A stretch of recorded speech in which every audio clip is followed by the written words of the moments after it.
Well, it's not just the crops, but Colombia's economy that's also been taking a beating. But the promise of peace could change that. For more on Colombia's economy, I spoke to Juan Hidalgo of the Cato Institute. He's their policy analyst on Latin America and the Center for Global Liberty and Prosperity.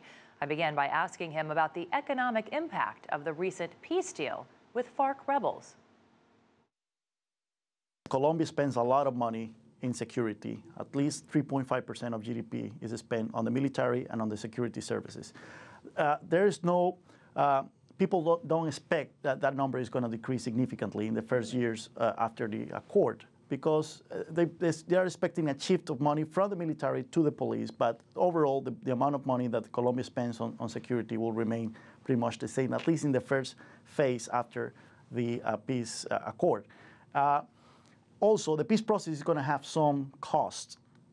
Some people talk about 2 percentage points of GDP per year, at least in the first 10 years, when it comes to paying victims of the conflict. Also, redistributing land was one of the big problems in Colombia, that there is a high concentration of land on a few people, and so there's going to be a process of redistributing land among peasants and so on. That's going to have some cost. But most estimations point at that eventually Colombia will grow 1 percentage point more a year if there were a successful peace process. When does eventually begin? Well, we will say like, yeah, within 30 years of the accord. So this is a really long term thing. It's a long term, but we're talking about 1 percentage point a year within 30 years. I mean, like, we're talking about each year. Each year. Okay. Within 30 years. We're significantly increasing the estimate of GDP per capita, for example, within a generation. Colombians will be much richer within a generation than they will be if there isn't a peace agreement. Well, and they'll be at peace, which is important psychologically and has all kinds of other benefits as well, right? President Santos is now faced with this reality of lower oil prices, capital flight, and costs that aren't going away, to your point, after the peace talks even take effect. What are your thoughts on where he goes now? I mean, he has a devaluation of the currency, something like 60%. What's priority number one? I think diversifying the economy. I think Colombia grew too reliant on the export of raw materials. 65% of the exports of Colombia are commodities. And now that the price of commodities has decreased significantly in the last 4 years, that has had an impact on growth. Colombia grew on average 4.8% in the last decade. It is expected to grow only 2.5% this year, so we're talking about shaving off 2 percentage points of growth.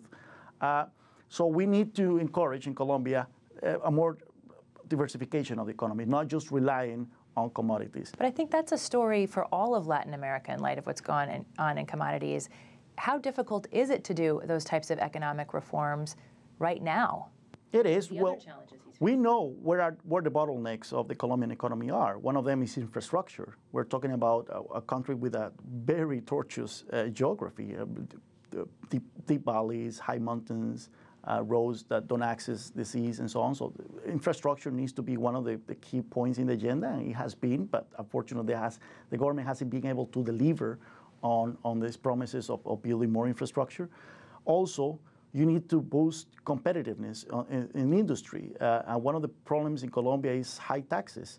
According to the Doing Business report, an average business in Colombia pays as a percentage of its profits, 75% on taxes. This is one of the highest rates, total tax rates in Latin America.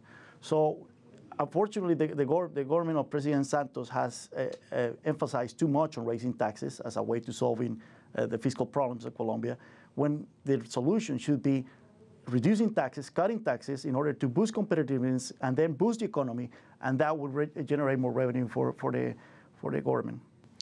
You say they need to lower taxes, but if they still need money to run the government and to build the infrastructure and to overcome some of the hurdles that are created by having less money coming in from oil, for example. So what should they replace that with? I mean, are they a desirable place for foreign direct investment? How do they get there if they're not now? Yeah, well, infrastructure can be dealt with public-private partnerships. And that's the most successful way to build infrastructure instead of just relying on government revenues to do that. Do you think the government has proven to be stable enough where people will want to invest?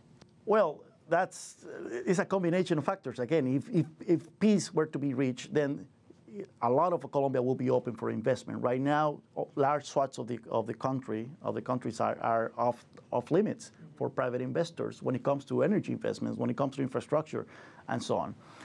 But it is a norm worldwide that the best way to raise revenues is not by increasing taxes, but by having the economy growing. If the economy were to grow at the rates I mentioned earlier, like 7% a year or so, that will create more revenue for the government than any tax increase or any tax reform that the government is thinking about right now.